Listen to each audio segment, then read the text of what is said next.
Tuesday morning and I'm just about to leave, and Jill's just very kindly made me the best bacon sandwich to say goodbye to.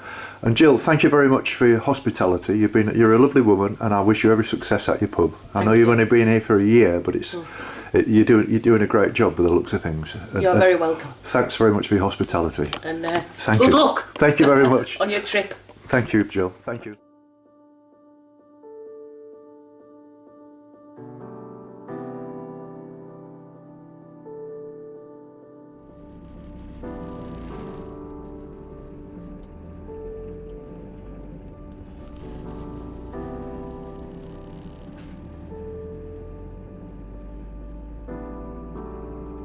I am glad I took the advice of the 3 birdwatchers at Stone Creek yesterday. 1 or 2 of the regulars in the Burns Head Inn agreed that Easington to Spurn was the only way. The distance is slightly further, but safe from potential mishap. The other advantage is that they recommended a campsite at Easington, which is perfect for me, with mains hookup. Plus, the site is close to a bus stop for tomorrow's walk further up the coast to Withernsea.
Spurn Point is known as one of the natural wonders of Yorkshire.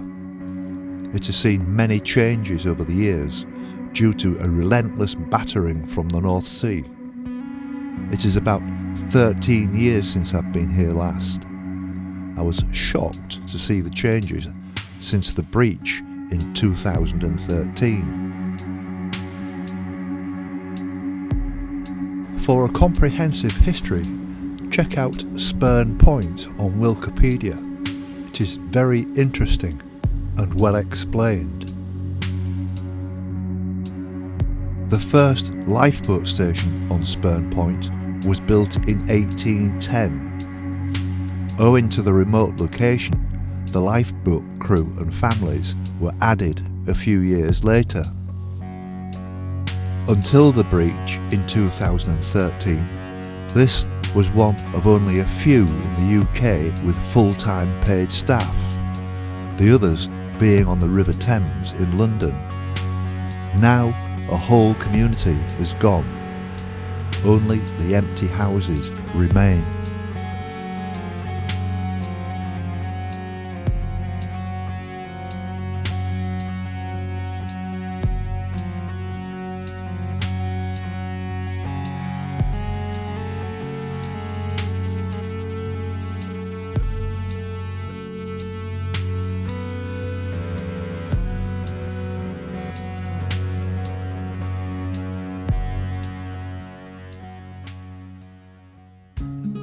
This is the most southerly point of East Yorkshire, looking south across the Humber estuary. Grimsby Dock Tower can be clearly seen about 2 to 3 miles away. That's where I started this walk 5 days ago.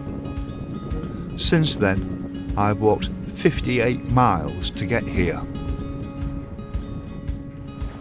As you can see, I'm quite well dressed up this morning, wearing gloves and a thick coat and a nice hat.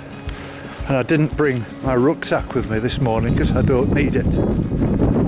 But the wind's quite strong, and now I've turned around heading north. I've got the wind behind me, fortunately. And it's quite a nice morning, but it's not really what the weather forecast said it was going to be. Regardless of the weather, at least I was now heading northwest for the first time on this walk, all the way to John O'Groats. I met these two very nice people who were just walking down Spurn Point for the very first time, and I'm telling them, you know, what happened with the breach and all that kind of thing. But it's been very nice meeting you. And you. Don't forget, Jim's Coastal Path walk around Britain. We'll have a look. Okay. Now these are very nice people who I've just met from Cumbria. So where are you going today? Just to the lighthouse at Spurn Head. Yep. And then back to our car. Beverley. And we're staying in Beverley. In Beverley. Oh, that's a nice place. It's an excellent place. Well, it's been a pleasure meeting you. Thank you very much again. Thank you very much. Good luck. Thank you. Okay. Bye-bye. Bye-bye. Thank you. Bye. Bye now. Bye.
I awoke early to bright sunshine, which is a stark contrast to yesterday's weather with strong blustery winds. Having completed my 58 miles walk from Grimsby to Spurn Point, I knew that things would be much easier now that I was heading in the same northwesterly direction, either along the beach or the cliff tops all the way to Filey. At least I knew there was no chance of getting lost for the next 40 miles, by which time I would have reached North Yorkshire and a much tougher terrain.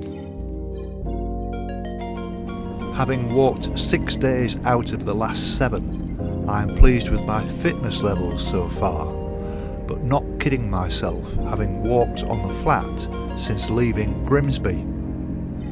The North Yorkshire Moors Coast will be a different proposition, and I'm looking forward to the challenge.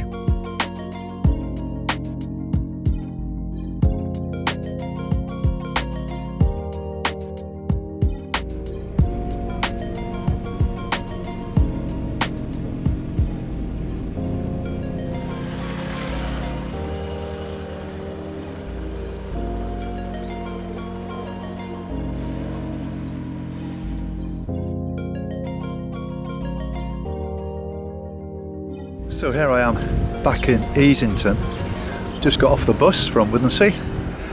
Very pleased about that. It only took half an hour and it didn't cost me a penny with my bus pass for pensioners. I've also got myself a rail card, which is coming very useful already. So now I'm heading back to the beach and walking north back to Withernsea. And it should be quite an easy day. I think it's only going to be probably 8-9 miles, something like that. Done a bit of walking in Withernsea this morning, actually, from the campsite to the centre. What I want to do is get back this afternoon and carry on with the edit, because I'm nearly ready to broadcast.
My parents used to like Withernsea. This was their favourite seat. We had relatives here and visited regularly throughout the late 50s and early 60s. It was vibrant then. Dr. Beeching put an end to it all in 1963, and this Victorian seaside resort and many others around the country died as a result.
Well, I've made it to the north of Tunstall now, heading for Aldborough. I think I'm about halfway actually, I've just looked on the map.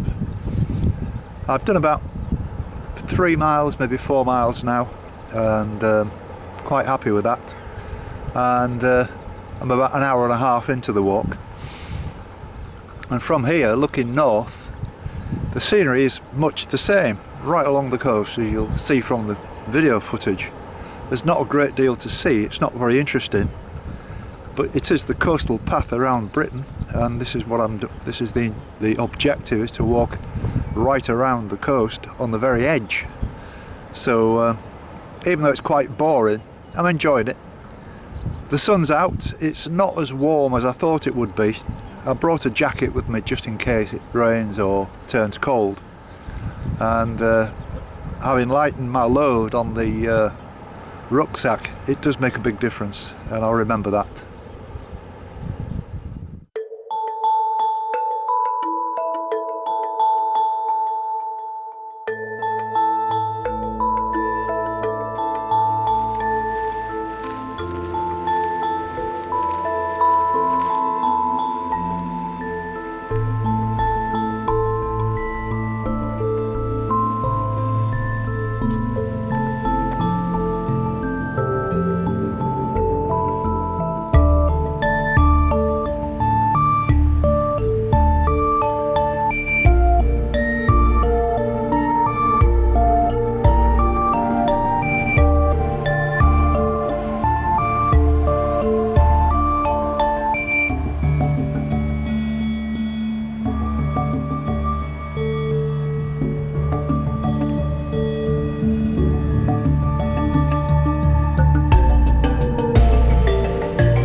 Friday morning, I've just got to Aldborough, brought the van from Withernsea, and it's 7:30 and I've made a start because it's going to be very hot today apparently.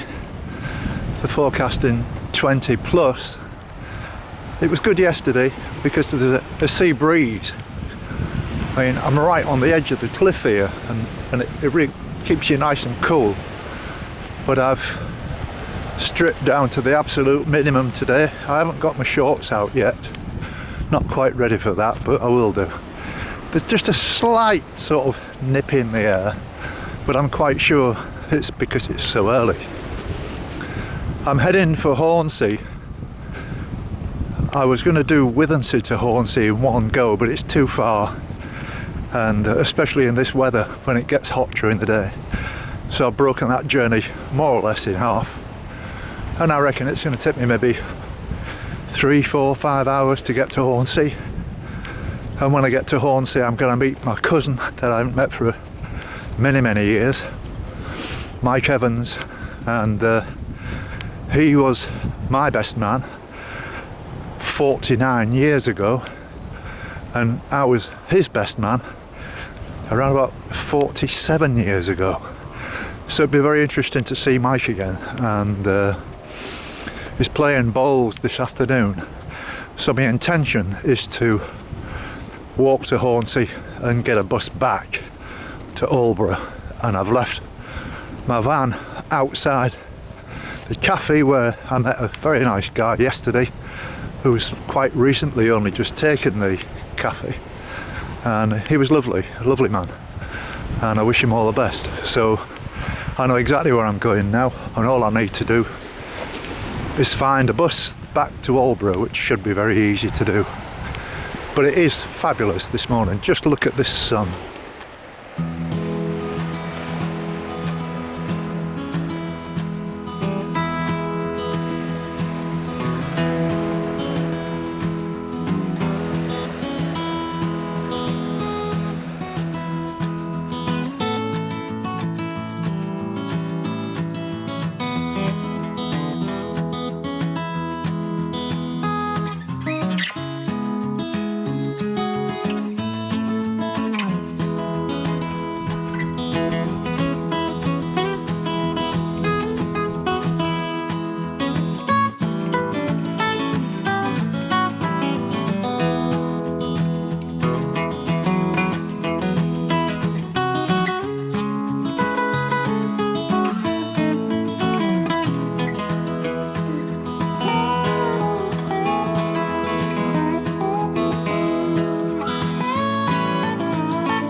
This is my cousin Mike Evans, and we were more or less brought up together, and Mike was the best man at my wedding and I was the best man at his, funnily enough, and we're just going over old times.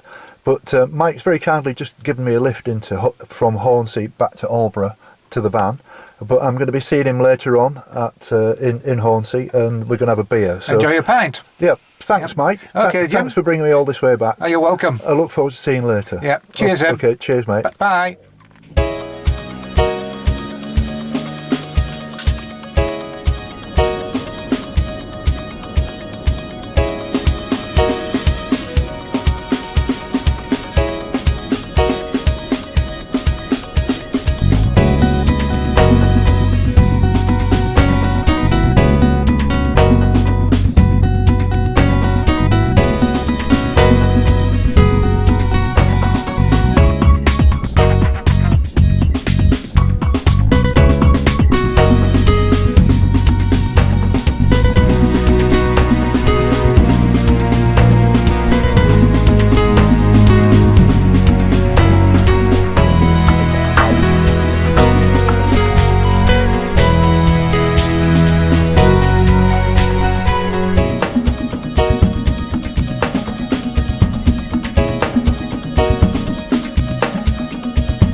Jill, this is Mick, who's the proprietor at Atwick Cliff Top. And I just want to say thank you very much for a comfortable site and your hospitality, and it's been a pleasure to meet you, and I wish you every success. Thank you. And I'm just heading off now to Bridlington, and maybe I'll see you again one day. Hopefully. Yeah. Thank you very much, Have a Mick. safe journey. Thank you very Thank much. you. Bye-bye now. Bye-bye.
Just having a 10-minute breather. I don't know how far I've walked. The one thing about walking on the beach is you can really get a move on. Actually, it's a lot quicker than walking on the top, and it's absolutely flat. If you go just before the water comes out, you can really get a move on, which is great. It's a lot colder today. I know I said this earlier, but I've kept my jacket on because there's a bit of a stiff breeze coming off the sea, and I'm really enjoying this. I'm afraid there's not a great deal to show you really. One shot looks like another. On a beach like this, there's just the sea and the sand and the cliffs, and that's it really. I think this film will start getting moving when I get past Bridlington. I'm only, I don't know, maybe 5 or 6 miles from Bridlington now. But when I get up to Bempton and Flamborough and Scarborough and Whitby, it's going to be far more interesting and there'll be far more to see. I spoke at length to Trish this morning, and she said that she's been out of touch a little bit because she did the washing with a mobile phone in her pocket.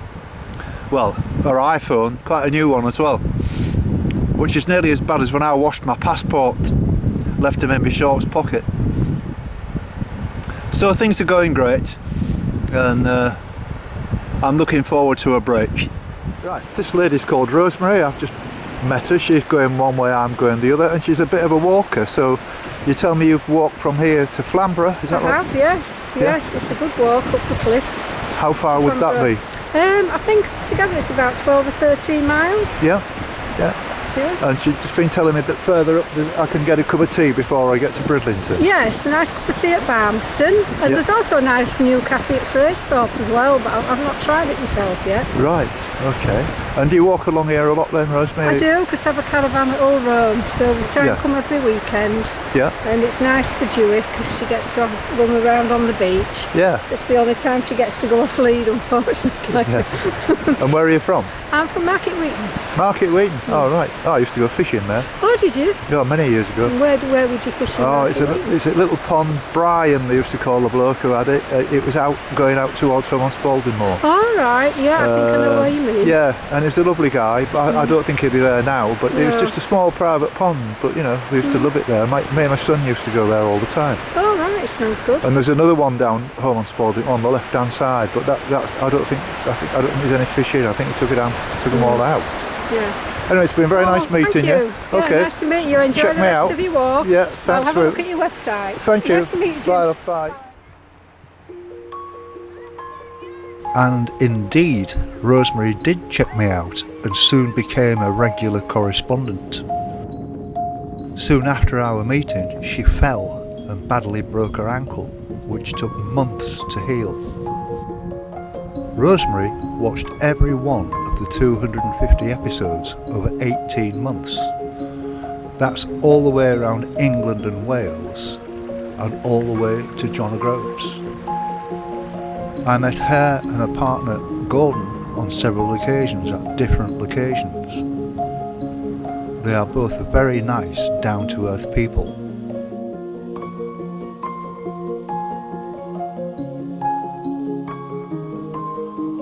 I reached Bridlington South Shore by late afternoon and had a quick look around the centre and enjoyed a nice cup of tea. I then drove the van to Flamborough to settle down for the night. Tomorrow, being Sunday, would be an easy day, especially as there is no bus service on the Sabbath day.